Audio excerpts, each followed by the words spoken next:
dagat ng mga Ulandes. Noong 1652, opisyal na itinatag ang araw na ating ipinagdiriwang ngayon para alalahanin ang malahimalang tagumpay na ito. Ang araw ng pagsariwa natin bilang isang bayang nagpapasalamat sa Birheng Maria sa lahat ng mga napagtagumpayang hamon natin. Hindi lamang patungkol sa nasabing digmaang pandagat noong 1646, ngunit sa lahat ng mga naipanalo nating laban sa buhay at patuloy na ipinapanalangin maipanalo sa tulong ng Birhen ng Santo Rosario. Kaya naman, gaya ng naipangakong panata ng mga ninuno natin na maglakad ng nakayapak patungo sa simbahan ng Santo Domingo, ating isagawa muli ang taunang prosesyon sa karangalan ng Santo Rosario, Naval de Manila. Ako po si Fray Dennis Amarante, OP. Ako naman po si Fray Mervin G. Lumage, OP. Halina't sama-sama nating salubungin ang Birhen ng Santo Rosario sa daan at samahan ang kanyang mapaghimalang imahen sa kalsada ng lungsod Quezon para sa taunang maringal na prosesyon sa karangalan ng Santo Rosario ng Naval de Manila. Fray Dennis, ngayong taong ito, ang tema ng mga humuliya at ng mga pangaral natin sa Misa Nobenaryo ay Mary, Advocate of Heavenly Favors. Tama ka dyan, Fray Mervin. Ang mga salitang iyan ay tampok sa bula ni Papa Pablo Ika-6 na pinamagatang Celestium Munerum na kanyang isinulat para pagtibayin na ang Birhen ng Santo Rosario ng Naval ay siya ngang patrona ng lungsod Quezon. Matatandaan natin na nung nakaraang taon ating ginunita ang 50th anniversary ng pagkakatalaga ng ating mahal na ina ng Santo Rosario bilang patrona ng Quezon City. At ngayon namang taon 2024, atin namang ginugunita yung pagkumpirma ng ating Santo Papa sa pagiging patrona ng Birhen ng Naval bilang pintakasi ng lungsod Quezon. At napakaganda ng tinawag niya sa ating Birhen. Tinawag ni Pope Paul VI ang ating mahal na ina ng Naval bilang Advocate of Heavenly Favors. At ngayon, nakikita natin ang daming tao ngayon, no? Talagang punong-puno ang ating simbahan para ipakita din sa lahat na ang Birheng Maria din ay naging ina na nagtaguyod ng makalangit na pagpapala, no? At ikaw, Fray Dennis, no, sa iyong experience din sa iyong pagpunta dito sa Santo. Kailan ba yung unang pagpunta mo dito? Natatandaan mo ba? Natatandaan ko, una akong pumunta dito nung first year college pa lang ako nung 2015. Alam mo, naghahanap lang ako ng simbahan na pwede kong simbahan kasi nga kalilipat ko lamang dito sa Manila. At dito ako napunta sa Santo Domingo. At ang unang impression ko sa simbahan, napakalaki, napakalawak. Siguro ito rin ang impression ng marami sa atin sa unang pagkakataon na nakatapak sila dito sa Santo Domingo. At grabe talaga yung emosyon na mararamdaman mo pag nakita mo yung ating mahal na Birhen, si Santo Domingo. Dito mo nga makikita na itong pagkakagawa ng ating simbahan ay hindi lamang isang paraan upang ipakita ang kagalingan ng tao pagdating sa sining, kundi ito rin ay nagpapakita na ang Panginoon ay napakagaling at ubod ng awa sa atin na ipinapakita niya sa bawat creation na meron tayo ang kanyang kagalingan. At kita namin kahit nga napakalawak ng simbahan ng Santo Domingo na ngayon ay 70 years old na, no? Simula nung ito'y pinasinayaan noong 1954, napupuno pa rin, no? Napupuno pa rin ang ating simbahan ng mga deboto dahil lahat ng mga tayong narito, alam natin may kanya-kanya tayong karanasan, no? Sa ating pagpunta sa Santo Domingo at paghingi ng panalangin ng Birhen ng Santo Rosario, Naval. At dito nga natin makikita na mula noon hanggang ngayon, ang awa at grasya ng Panginoon sa pamamagitan ng pamimintuhon ng mahal na Birhen ng Santo Rosario ay patuloy na dumadaloy para sa ating lahat, di ba? Parang yung mga tao lamang na nakita natin kanina. Mula kaninang umaga, parang dumadaloy din, no? Yung mga tao kanina nakikita natin dyan sa pasilyo dahil sila ay sabik na para sa prosesyon, nag-iikot-ikot na sila, no? At makikita natin, malamang sa malamang hindi lamang mga taga-lungsod Quezon ang nandirito ngayon sa Santo Domingo, kundi mula sa iba't iba pang parte ng marahil ang Pilipinas, hindi ba? Kanina may nakilala ko, galing naman sila sa Quezon, no? Quezon Province, no? Hindi Quezon City, no? So nakita natin ang pagdedebosyon sa Santo Rosario ay hindi natatapos sa Quezon City, no? Tama. Kundi ang mga deboto ay nanggagaling sa iba't ibang bahagi na rin ng kapuluan dito. At lahat sila ay nagpupunta tuwing second Sunday of October para gunitiin ang kapistahan ng Birhen ng Santo Rosario, Naval de Manila. No, sige, kung ganun, alam natin, no, yung mga tao dito naghihintay na, no. Sana po alam nyo na po kung saan po kayo sasamang karosa sa mga naimbitahan nating mga organisasyon sa parokya at ang mga iba't ibang mga institusyon. Sana po alam po natin kung saan po tayo sasabay nang sa gayon hindi tayo magsiksikan maya-maya. Kaya wag na tayo magpatumpik-tumpik pa, no? Wag na nating patagalin, Fray Dennis. Mga ginigiliw naming deboto ng Santo Rosario, tayo na't manalangin habang naglalakad sa mga lansangan ng lungsod Quezon. Tulad ng pagkilala ng Santo Papa Pablo ika-6 sa Birhen ng Santo Rosario dito sa Santo Domingo, gawin natin itong paraan para makatanggap tayo ng makalangit na biyaya. Nuestra Señora del Rosario de la Naval de Manila, tagapagtaguyod ng mga makalangit na pagpapala, Ipanalangin mo kami.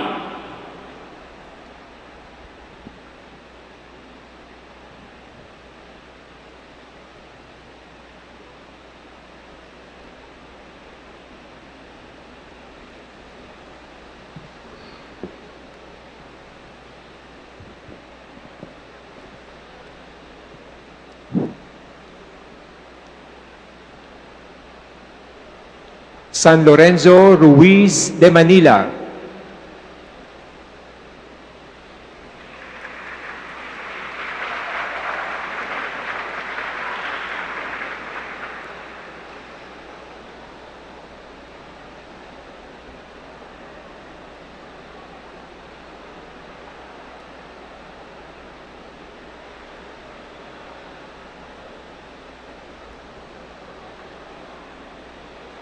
The Filipino proto-martyr Lorenzo was born in Binondo, Manila.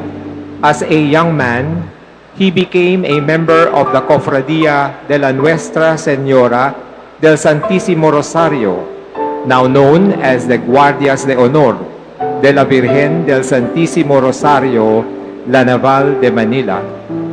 Implicated in a crime of unclear circumstances, he left his wife and children and set sail for Okinawa in 1636, together with other Dominican missionaries. Arrested, they were brought to Nagasaki, where they underwent hideous torments for their Christian faith, giving up their souls to God on September 29, 1637.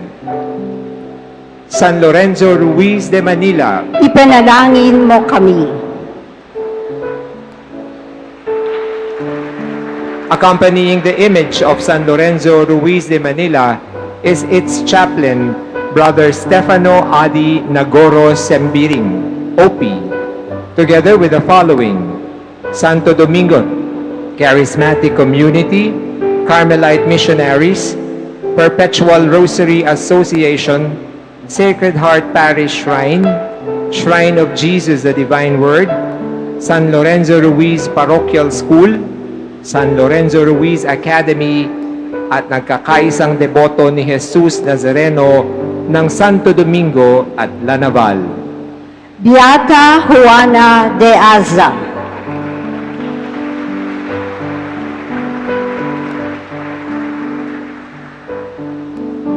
The mother of Saint Dominic de Guzman, she was beatified by Pope Leo XII in 1828. Devotion to her persisted through the centuries despite the poverty of records. The mother of 3 priests, one of whom died a death of heroic charity, and 2 who were raised to the altars of the Church, she can safely be judged to have been not only a valiant woman, but also a saintly one. Her picture, as that of any mother, can be seen reflected in her sons. Beata Juana de Aza, Ipanalangin mo kami.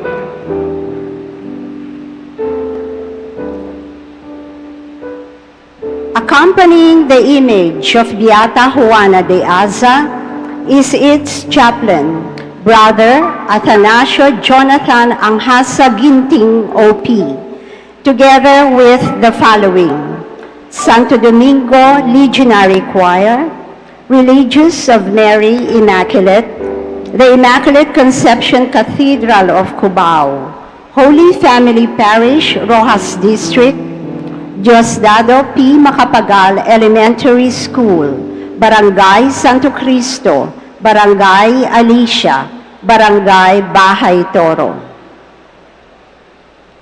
Saint Thomas Kwong.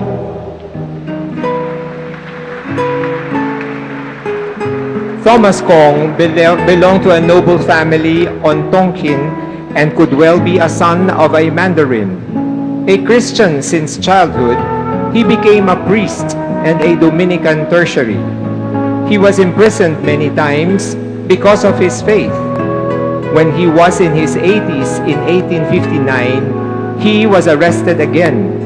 The judge tried in vain to make him trample on the crucifix and invited him in vain to persuade his Christian followers to apostatize.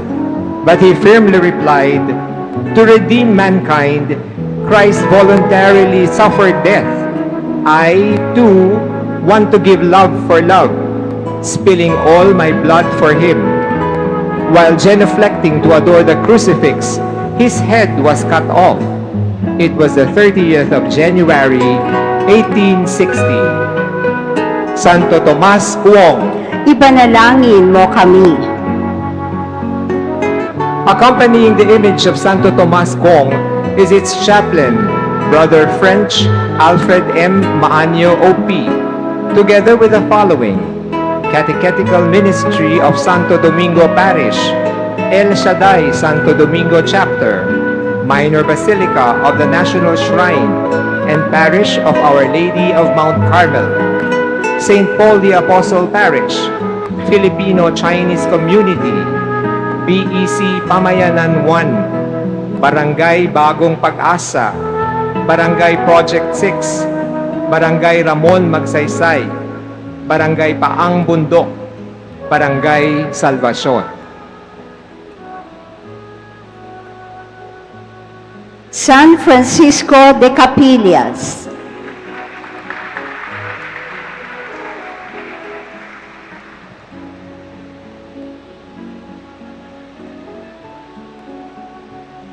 Francis was born in Baquirin de Campos, Palencia, Spain, on August 14, 1607.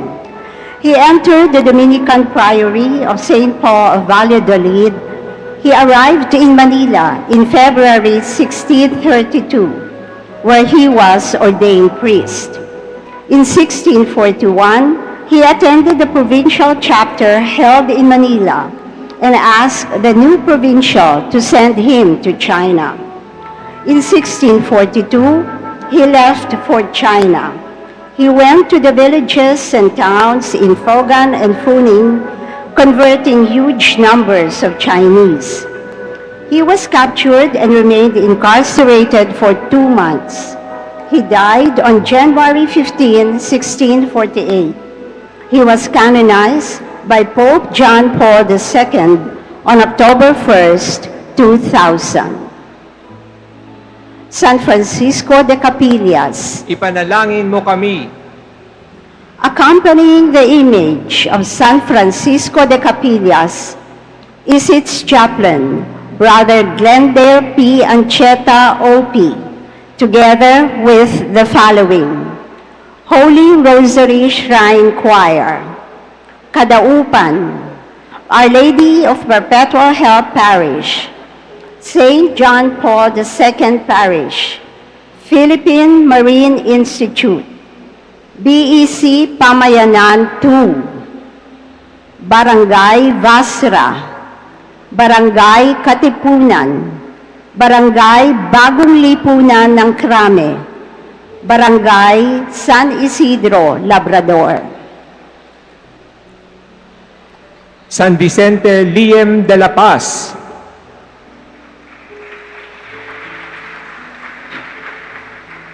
the first Vietnamese Dominican.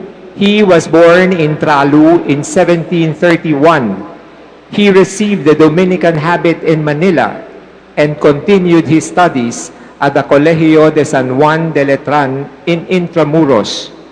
Already a priest, he asked to return to his land, to work among his people. He labored for 14 years until he was captured and martyred on November 7, 1773. San Vicente Liem de la Paz, Ipanalangin mo kami.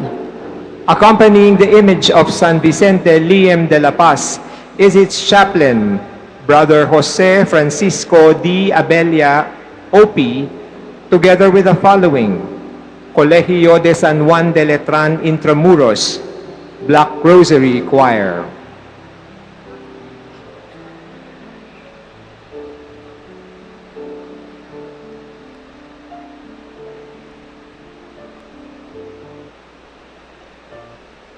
Santa Magdalena de Nagasaki,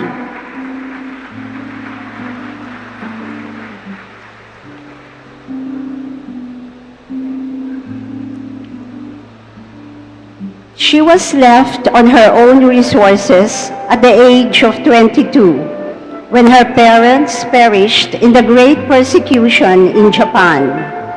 She first entered the Order of Augustinian Recollects as a tertiary. Years later, her Recollect superiors were martyred, and she placed herself under the direction of a Dominican father, Jordan of St. Stephen, and received the habit as a tertiary. At a public hearing presided over by the Mandarin, after her arrest and torture, she stood up and cried out her profession of faith.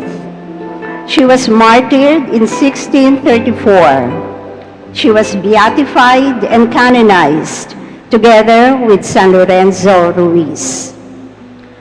Santa Magdalena de Nagasaki, Ipanalangin mo kami.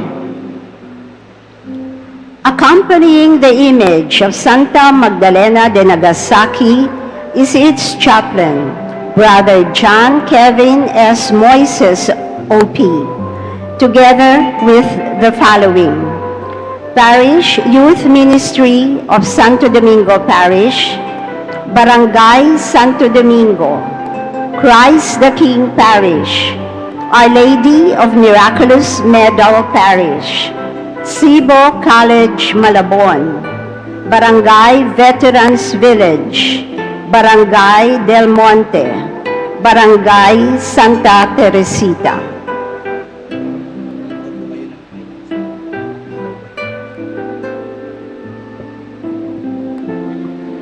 San Juan Masias,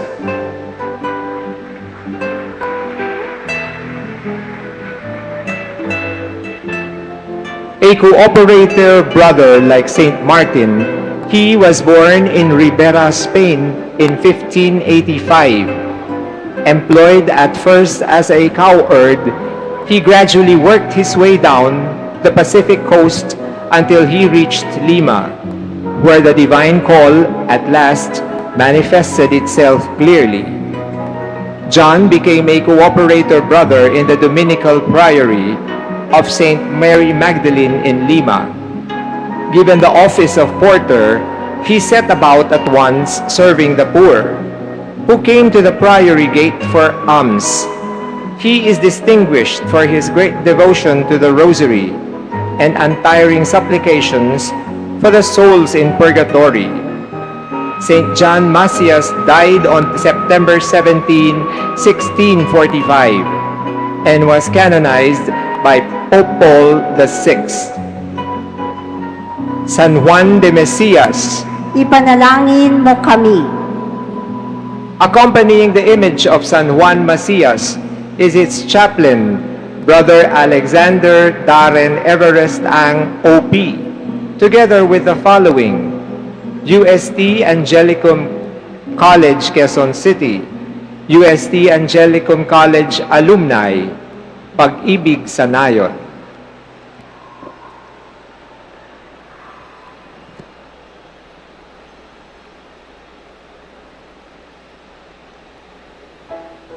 San Martin de Porres.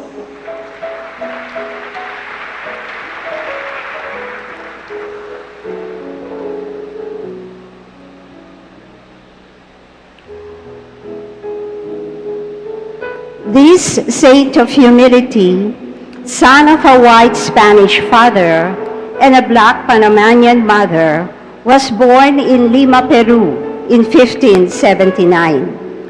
As a Dominican, he served as infirmarian, healed the illness of the poor and also of animals.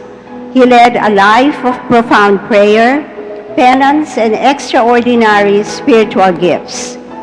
He is the patron saint of the poor and the sick. It is said that he bilocated in the Philippines during his lifetime and seen in old Santo Domingo and other Dominican priories in the country.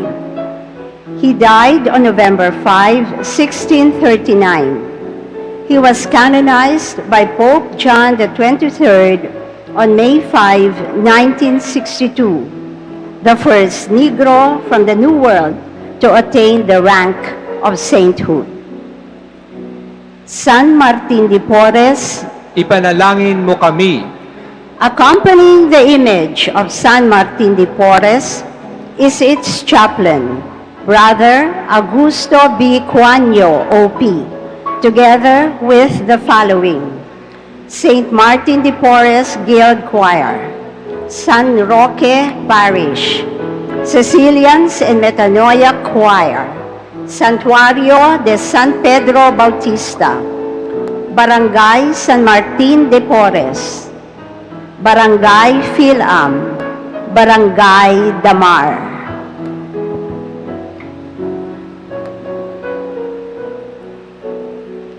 Santa Rosa de Lima.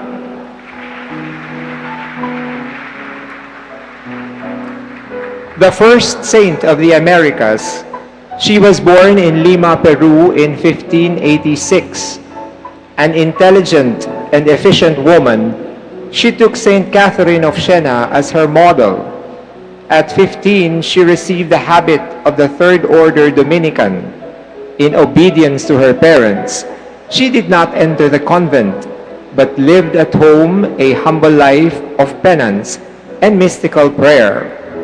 Saint Rose died on August 24, 1617. Throngs of devotees surrounding her bier made it almost impossible to bury her.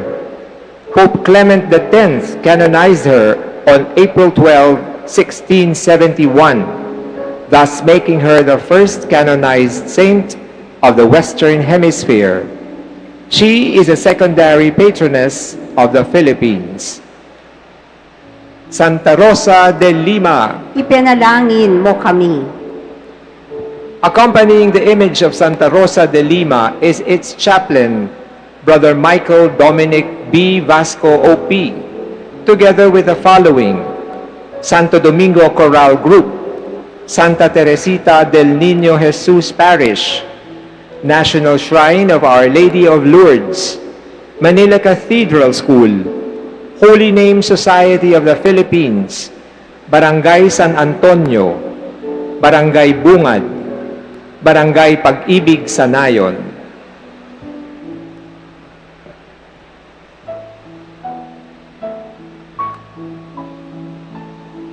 Santa Catalina de Ricci.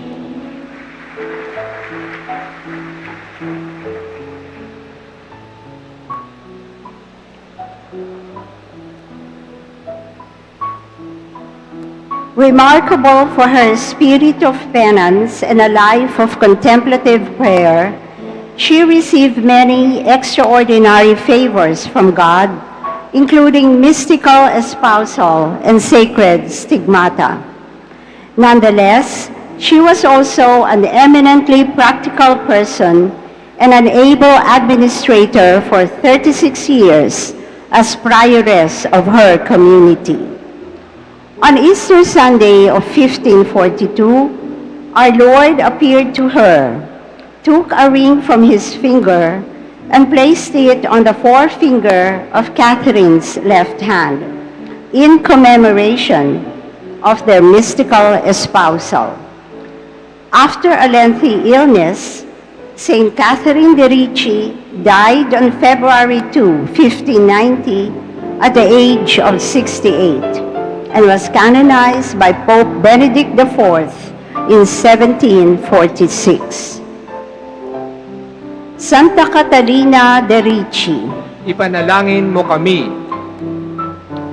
Accompanying the image of Santa Catalina de Ricci is its chaplain, Brother Vincentius Tegus Samudra, OP, together with the following: Dr. Josefa Hara Martinez High School, Most Holy Redeemer Parish, Masambong, Santa Catalina College, Legarda, Santa Perpetua Parish, BEC Pamayanan 3, Barangay Cruz Naligas, Barangay Botocan, Barangay Balingasa.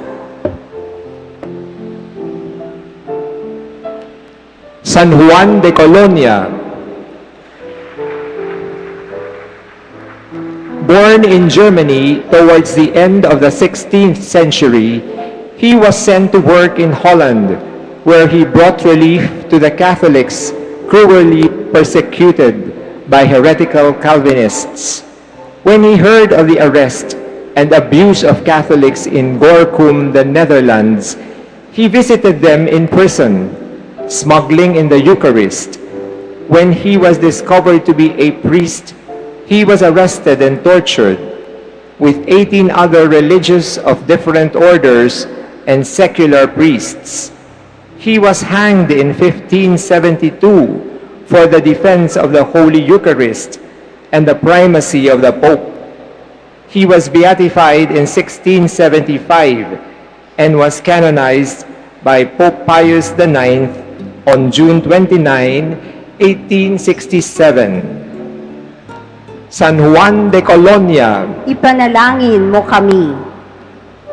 Accompanying the image of San Juan de Colonia is its chaplain, Brother Ari Rufinus Clonaen, OP, together with the following: Family and Life Ministry of Santo Domingo, Immaculate Conception Parish, Damar Village, Santa Maria de la Strada Parish, Philippine Normal University, Manila, BEC Pamayanan 4, Barangay UP Village, Barangay UP Campus, Barangay San Jose.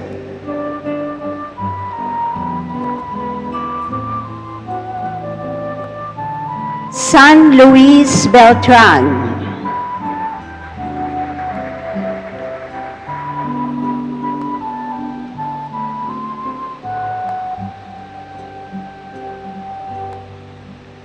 The patron of all Dominican novices and formation personnel, he volunteered for the foreign missions and was sent to Latin America. He once raised a girl to life by the application of a rosary and often attributed to Our Lady the miraculous powers he manifested. On one occasion, there was an assassination attempt on his life by a Spaniard who was guilty in one of his sermons. The gun did not fire, and Padre Luis grabbed it, and the tip of the gun suddenly turned into a crucifix and returned to the gunman. The Spaniard gunman was later converted. The celebrated Dominican preacher died on October 9, 1581, after suffering a long and painful illness. Many prodigies accompanied his passing. St. Louis was canonized by Pope Clement X on the same day as St. Rose of Lima on April 12, 1671. San Louis Beltran. Ipanalangin mo kami.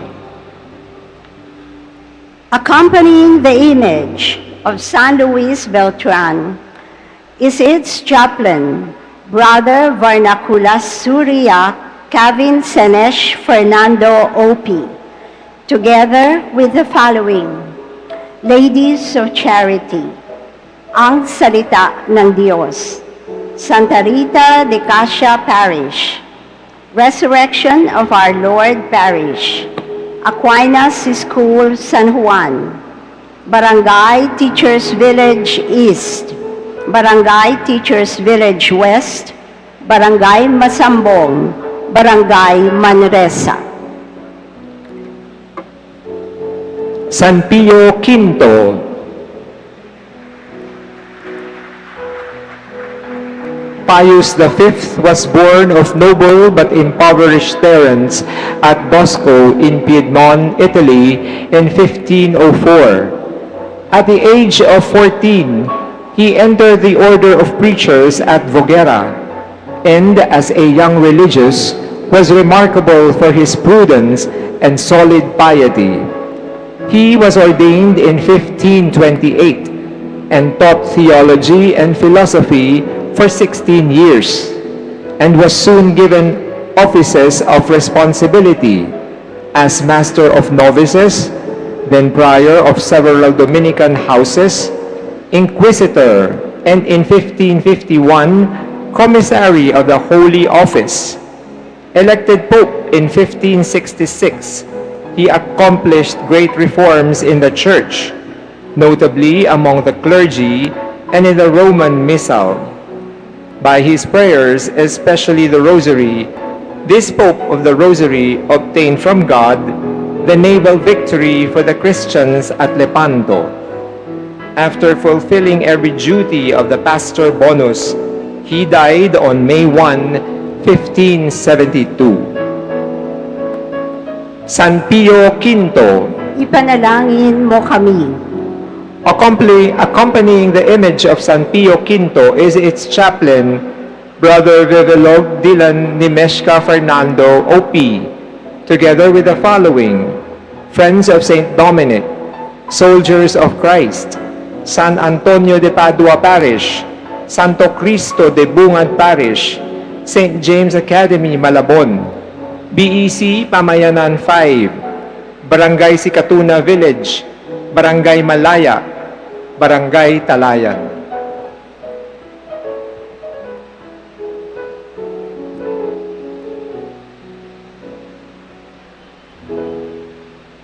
San Vicente Ferrer.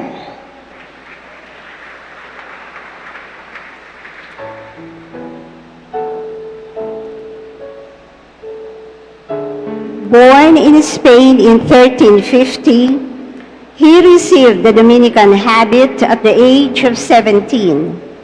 In his turbulent epoch, he was an angel of peace, preaching the word of God with special stress on penance and the last judgment. He was outstanding for the gift of prophecy, worked astonishing miracles, and brought back thousands to the practice of their faith. Although he preached in his own native tongue to people who spoke different languages, he was clearly understood by all because of his extraordinary gift of tongues. The saint spent the last 3 years of his life in France and died at Van Brittany on April 5, 1419. Pope Calixtus III canonized him in 1455. San Vicente Ferrer, Ipanalangin mo kami. accompanying the image of San Vicente Ferrer is its chaplain, Brother Jim E. Zambrano OP, together with the following: Holy Rosary College, Tala, Caloocan; Colegio de San Pascual Bailon, Obando, Bulacan; Rex, Legion of Mary, Holy Rosary College, Tala, Caloocan; Colegio de San Pascual Bailon, Obando; Parish of the Hearts of Jesus and Mary, Diocesan Shrine of San Vicente Ferrer de Mamatid, BEC Pamayanan 6, Barangay Old Capitol Site, Barangay San Vicente, Barangay Nayong Kaunlaran.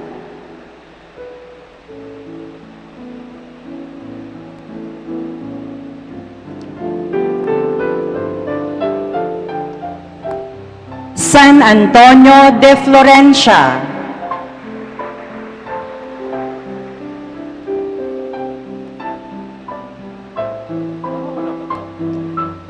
Born in Florence in 1389 and joined the Dominican in adolescence, he was soon promoted to position of responsibility, becoming successively prior of Cordona, Naples, and Rome.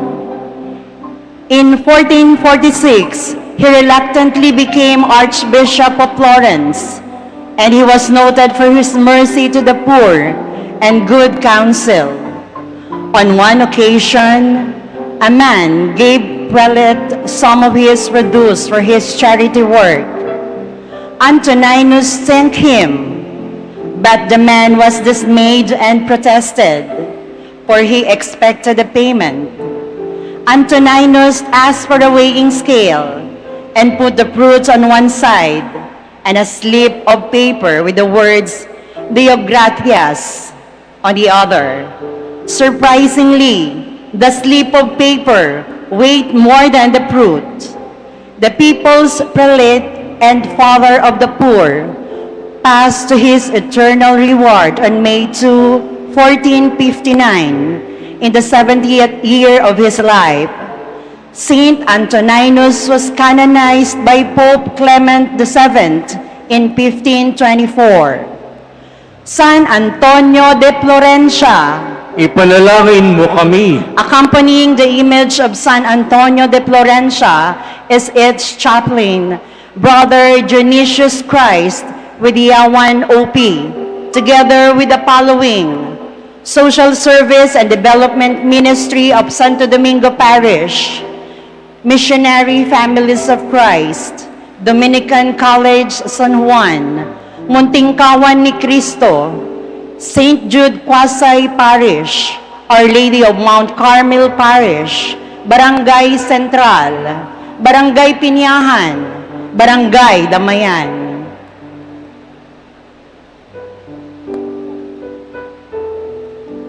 Santa Catalina de Siena,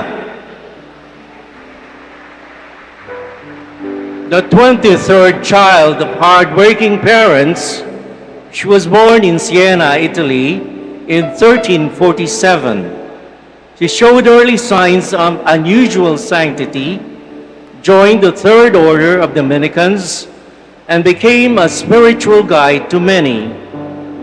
Catherine is known to have delivered many from diabolical possessions, to have performed many miracles of healing, to have levitated frequently during prayer, and to have experienced the mystical espousal in which our Lord, in a vision, gave her a golden ring set with 4 precious stones around a superb diamond, which was visible only to her. Strengthened by Christ, her spouse, in frequent sweet conversation, she merited to become a sharer in his sufferings and wounds, the stigmata. She influenced public affairs and encouraged the Pope to leave Avignon in 1377 and return to Rome. She dictated spiritual writings, died in 1380, and was declared Doctor of the Church in 1970. Santa Catalina de Siena, Ipanalangin mo kami. accompanying the image of Santa Catalina de Siena is its chaplain, Brother Henki Padaunan, OP, together with the following: Siena College, Quezon City, Barangay Siena.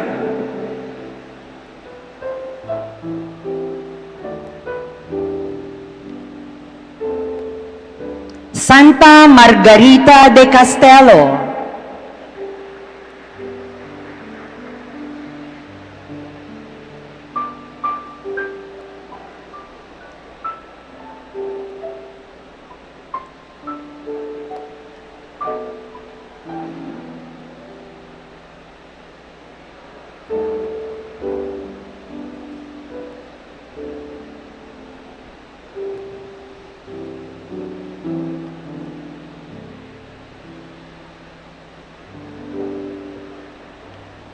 Born a dwarf, deformed, and blind, Margaret was abandoned by her parents, but found refuge in the homes of the poor. By her radiant charity, she became a source of hope and consolation for the poor, the outcast, the sick, and the imprisoned, to whom she ministered tirelessly as a lay Dominican. She is the patroness of pro-life Philippines. Santa Margarita de Castelo, Ipanalangin mo kami.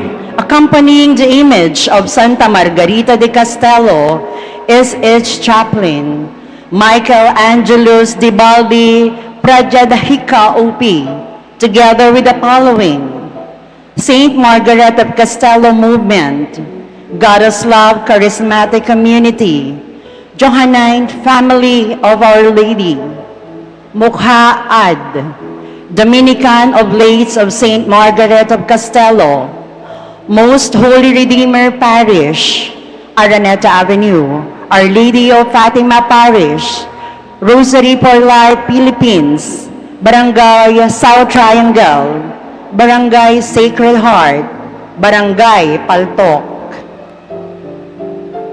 Santa Ines de Montepulciano,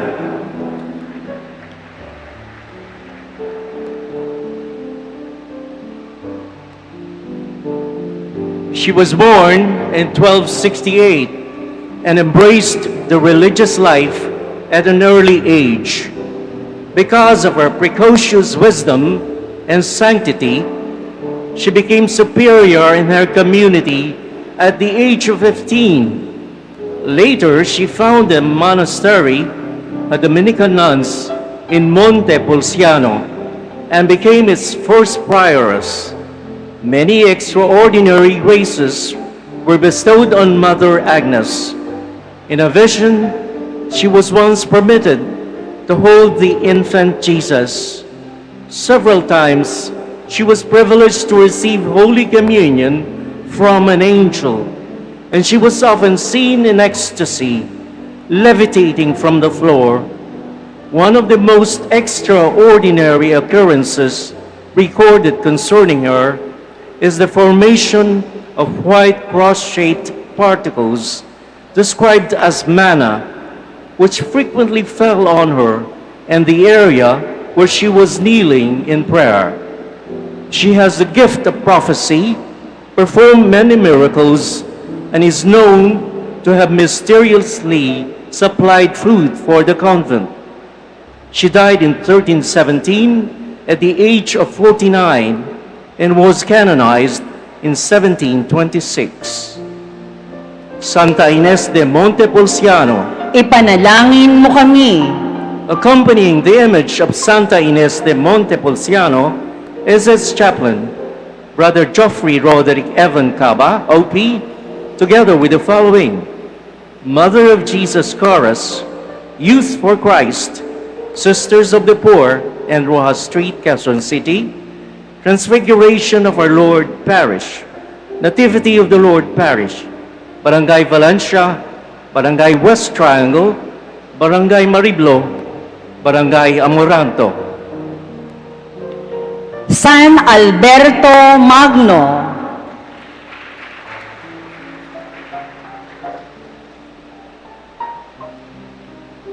a doctor and a teacher of the Church. He is a patron of scientists and philosophers.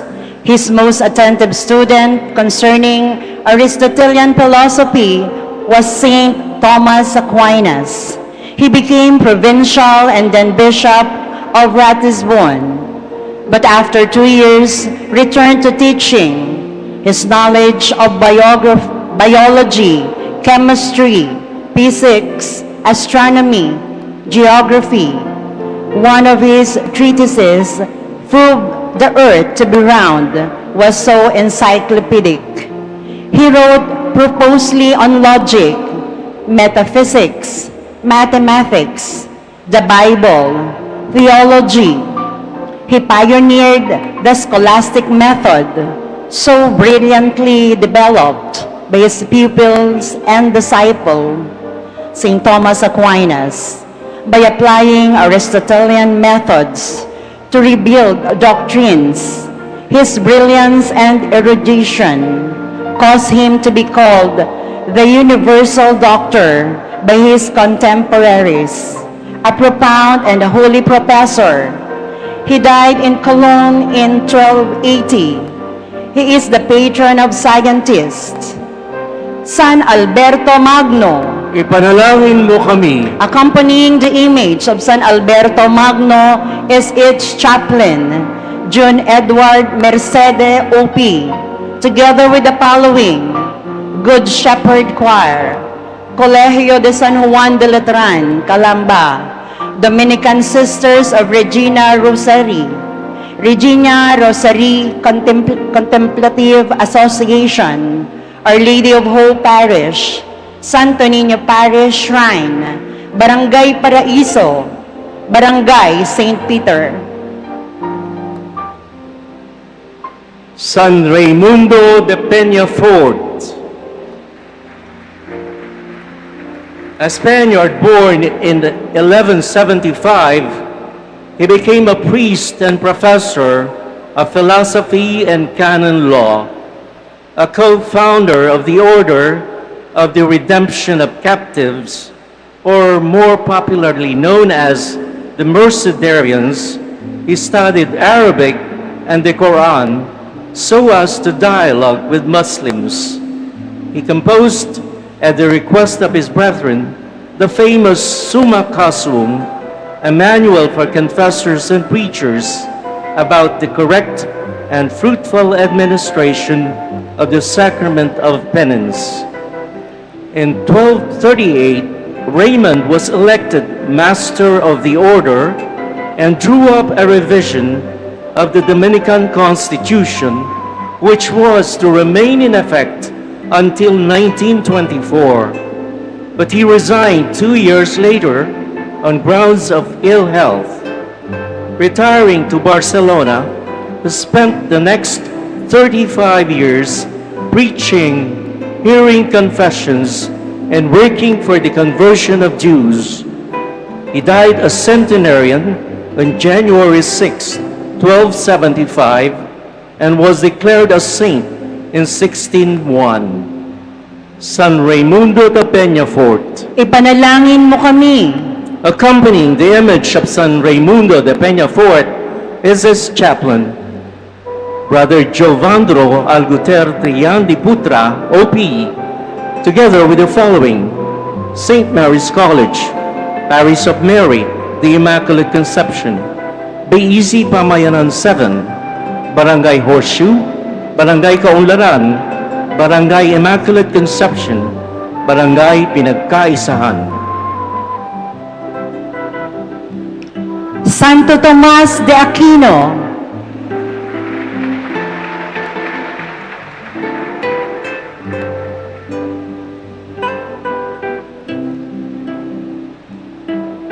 This great Dominican teacher lived only for 49 years, but he traveled much from his birthplace at Aquino in central Italy to Cologne, to Parish, to Rome, and to the monastery near Naples, where he died.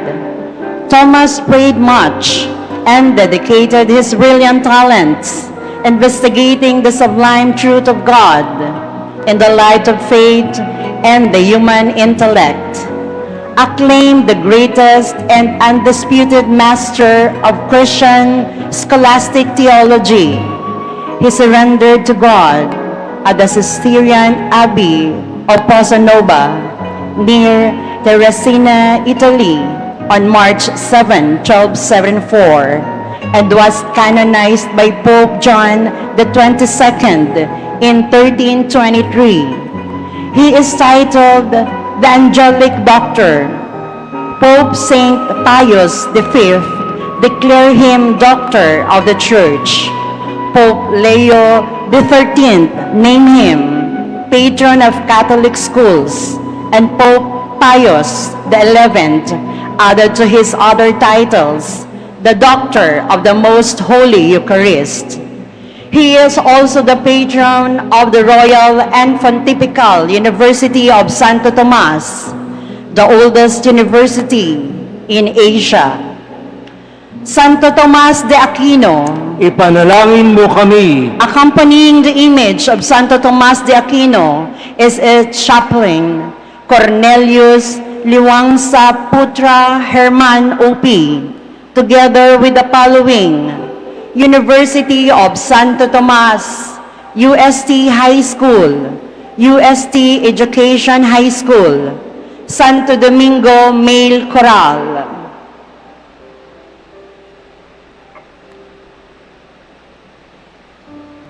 Santa Margarita de Ungria,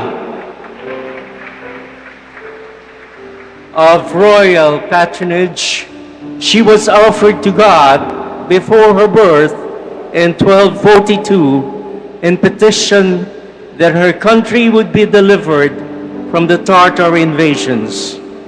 In fulfillment of the vow, she spent her childhood in the monastery. Shortly after, when her parents obtained papal dispensation for her to marry the King of Bohemia, she refused and said, "I esteem infinitely more the King of Heaven than the crown offered to me by the King of Bohemia." Margaret distinguished herself in a monastery for her humility and poverty. Despite her royal rank, she always chose the last place and loved to tend the sick, serving the most loathsome on her knees. Saint Margaret died in 1270 at the age of 28. She was raised to the honors of the altar when Pope Pius XII canonized her in 1943. Santa Margarita de Ungria, Ipanalangin mo kami. accompanying the image of Santa Margarita de Ungria as its chaplain, Brother Febrian Martinus Malage, OP, together with the following: Catholic Women's League, Christian Community Program, UE Recto, Immaculate Conception Parish, GSIS Village, Parish of the Lord Divine Mercy, St. Teresa's College, Quezon City, BEC Pamayanan 8, Barangay Kamuning, Barangay Mariana, Barangay Kristong Hari, Barangay Lourdes.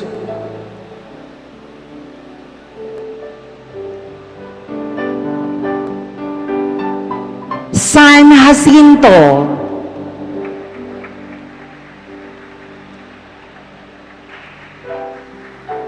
also known as the Polish Saint Dominic. He was born of the noble family of Odrowalsk, Poland. He performed outstanding miracles and cures. Saint Hyacinth is known to have preached and founded priories in Bohemia, Moravia, Russia, and Prussia. at a time when the Tartar invasions were at their height, and when missionaries of other orders who had arrived there first were jealously striving to protect their rights. Through it all, he maintained a reputation for gentleness, humility, and courtesy. He also had, in common with many other saints of the order, a tender devotion to Our Lady. On every occasion of his life, the Virgin Mary was to lighten the load for him, and as a last favor, she appeared to tell him that he would die on the feast of the Assumption. San Jacinto, Ipanalangin mo kami. accompanying the image of San Jacinto is its chaplain, Brother Satria Abi de Leon OP, together with the following: Ministry of Lectors and Commentators, Extraordinary Minister of Holy Communion, Greeters and Collectors, Our Lady of Pentecost Parish, St. Joseph the Worker Parish, Barangay Laging Handa, Barangay Doña Imelda, Barangay Santol, Barangay Maharlika. San Pedro Martir, born of heretical parents in Verona in 1206. At the age 15, he met Saint Dominic in Bologna and begged admission to the order. He soon became a celebrated preacher and engaged in disputes with the heretics all over northern Italy. He is also known to have preserved his virginity to the end of his life. Enraged, his enemies ambushed and killed him on the road to Milan. In his own blood he wrote, Credo in unum Deum. He is the first Dominican martyr. He died on April 6, 1252, and was canonized the following year by Pope Innocent IV in 1253. His canonization is the fastest in church history. San Pedro Martir, Ipanalangin mo kami. accompanying the image of San Pedro Martir as its chaplain, Brother Henry Eduardo Spodiman Prayudi, OP, together with the following: Apostleship of Prayer, Couples for Christ, Company of St. Dominic Secular Institute, San Isidro Labrador Parish, St. Joseph's Shrine, Project 3, BEC Pamayanan 9, Barangay Santo Niño, Barangay San Isidro Galas, Barangay Doña Aurora, Barangay Don Manuel, Barangay Doña Josefa. Santo Domingo de Guzman,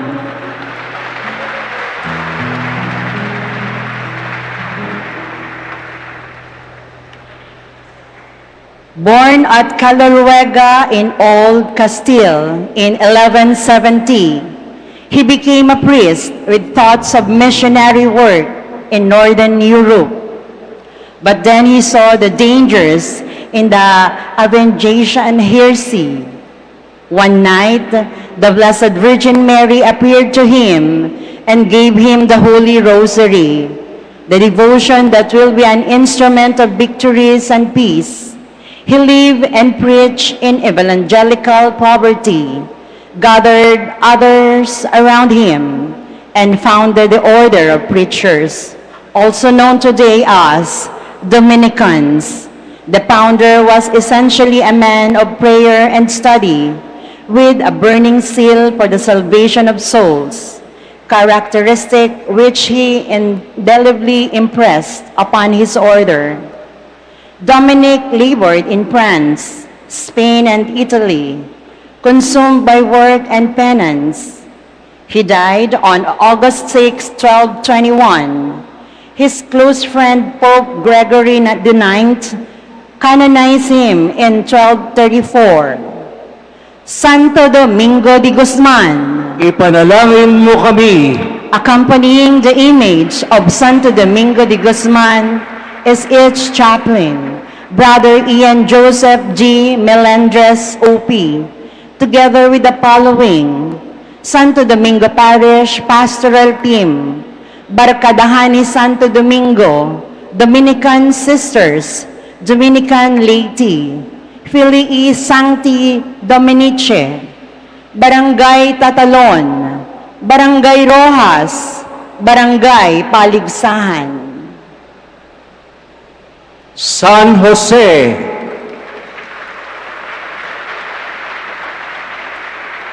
Saint Joseph is an important figure in Christianity as the husband of the Virgin Mary and the foster or earthly father of Jesus Christ.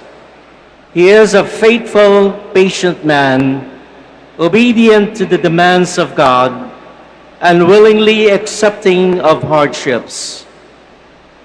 The Gospels describe Joseph as a tekton. Traditionally, the word has been taken to mean carpenter, though the Greek term evokes an artisan with wood in general, or an artisan in iron or stone.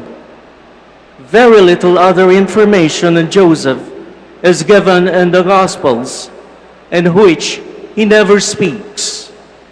Joseph is a patron saint of the dying because, assuming he died before Jesus' public life, he died with Jesus and Mary close to him, the way we all would like to leave this earth.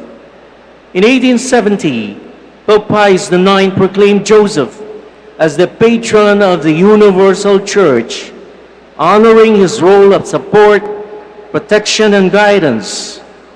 He is also the patron saint of families, fathers, and working people in general.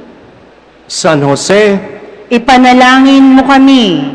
accompanying the image of San Jose is its chaplain, Brother Antonio Swidi Pramudianto, OP, together with the following: Confraternity of St. Joseph, St. Joseph College, Quezon City Environmental Protection and Waste Management Department, BEC Pamayanan 10, Barangay Obrero, Barangay Damayang Lagi, Barangay Santa Cruz.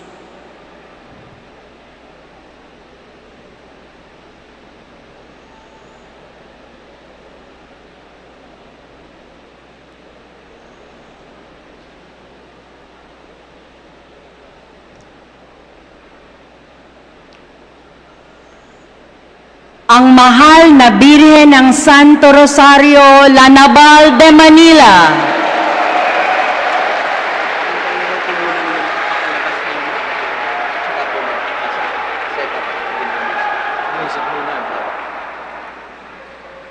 Dapat nakalabas na.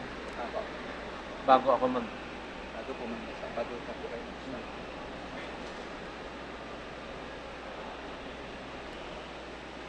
What's the music? Si James po yan din. Tama po. Good job, sister. So far, wala po. Ang problema ng music talaga natin. Yeah. Hindi po yung marshals po na pero wala namang. Sa inyo ba wala pong problema sa implant po yun?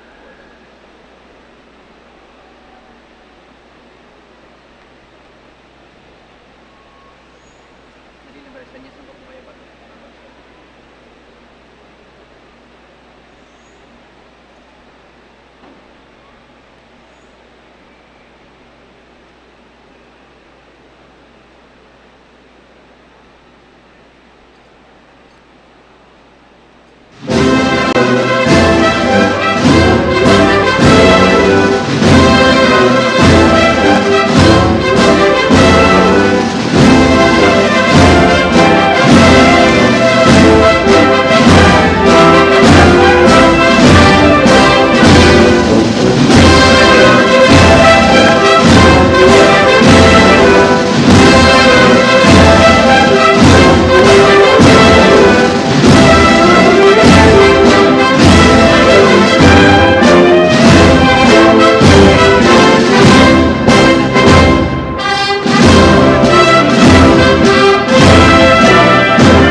ornate and ancient, this miraculous ivory image of Our Lady of the Rosary was given by Governor Luis Perez das Marinas to the Dominicans around 1595.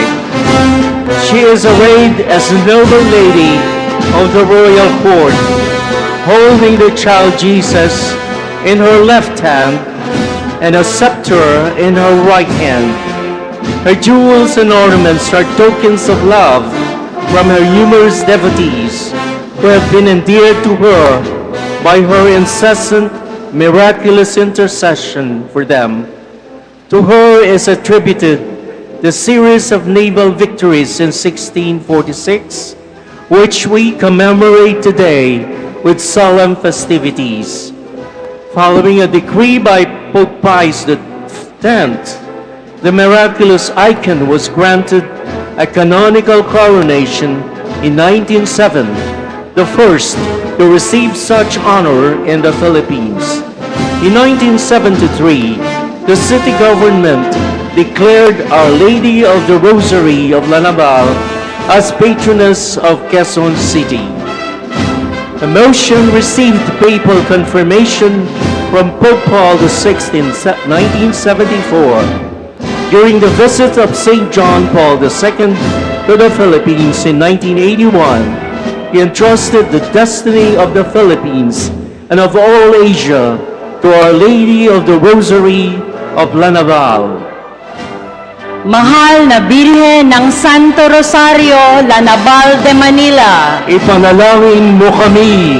accompanying the image of Naval de Manila is its chaplain, Father Roger C. Kirao, OP, together with the following: UST Central Seminary, Franciscans, Augustinians, Vincentians, Benedictines, Jesuits, other religious communities and seminarians, Dominican religious community, ecclesiastical hierarchy, Quezon City government officials, honor guards, Philippine Navy, UST Golden Corps of Cadet, UST Band,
Sa ilang sandali po ay magsisimula na ang misa. Maraming salamat po.